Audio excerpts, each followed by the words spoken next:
Hello, and welcome to ProlesPod. Yeah, I know this is an off week from main feed episodes, but we've been working on a project for the past few months, and while it's supposed to be a Patreon perk, we wanted to share the first with everyone. I got the inspiration for this when I was listening to an episode of Actually Existing Socialism before we had even started on the process of bringing ProlesPod back, in which Tony read a piece of Stalin's writing over whatever generic beat he probably got from stock beats somewhere. As someone who struggles with ADD, while I have read a ton of Marxist theory, it's always been a struggle for me to dial in enough to absorb it. I noticed immediately that, for whatever reason, having the chill hip-hop beat helped everything sort of click into place and actually focus on what was being said.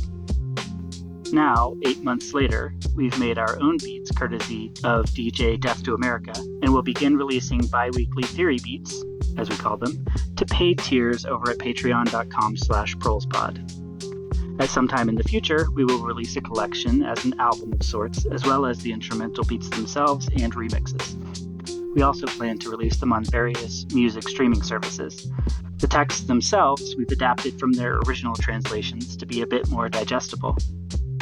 Anyway, we appreciate your continued support and hope that TheoryBeats really helps some folks learn the immortal science a bit deeper, so that we might refine ourselves as individuals in preparation for the inevitable revolution.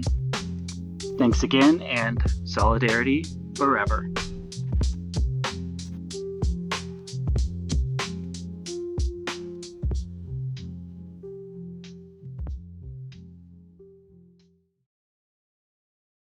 You're listening to TheoryBeats. This is an adaptation of Foundations of Leninism by Joseph Stalin, beginning with the historical roots of Leninism.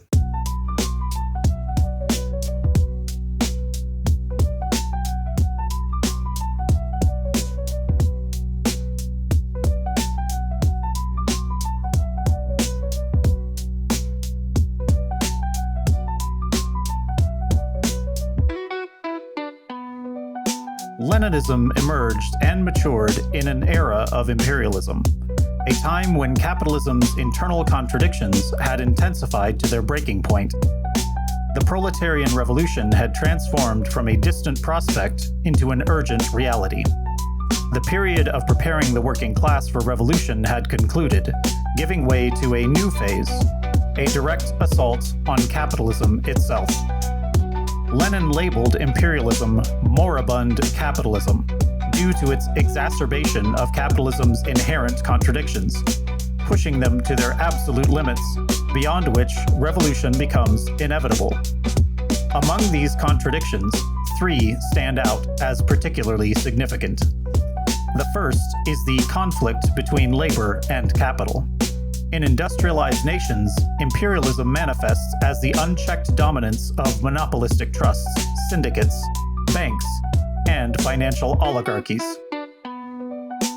Traditional working-class tools, trade unions, cooperatives, parliamentary parties, and legislative action have proven utterly insufficient against this overwhelming power.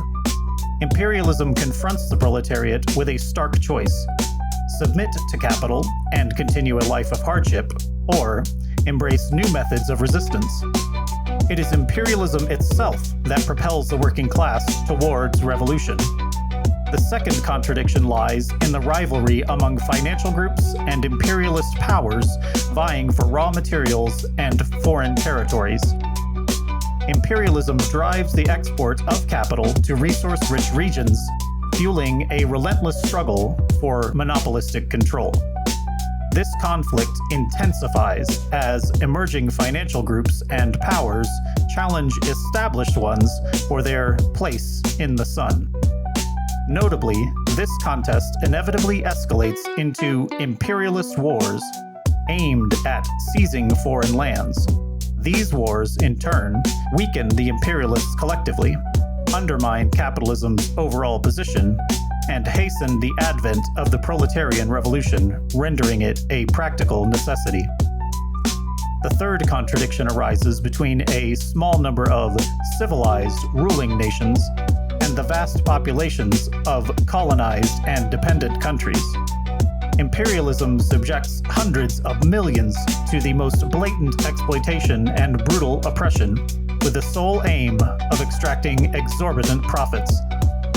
However, this very exploitation compels the imperialists to construct infrastructure in these countries: railways, factories, mills, and commercial centers. Consequently, a proletarian class emerges, a native intelligentsia develops, national consciousness awakens, and liberation movements arise. The burgeoning revolutionary movements in these regions clearly attest to this process. This is crucial for the proletariat, as it fundamentally weakens capitalism by transforming colonies and dependent nations from reserves of imperialist power into reserves of revolutionary potential. In essence, these are the primary contradictions of imperialism that have transformed the once flourishing capitalism into a system in decline. The imperialist war that erupted a decade ago was significant in that it concentrated these contradictions into a single focal point, accelerating and facilitating the proletariat's revolutionary struggles. In other words, imperialism not only made revolution practically inevitable, but also created favorable conditions for a direct assault on capitalism's strongholds. This was the global landscape that gave rise to Leninism.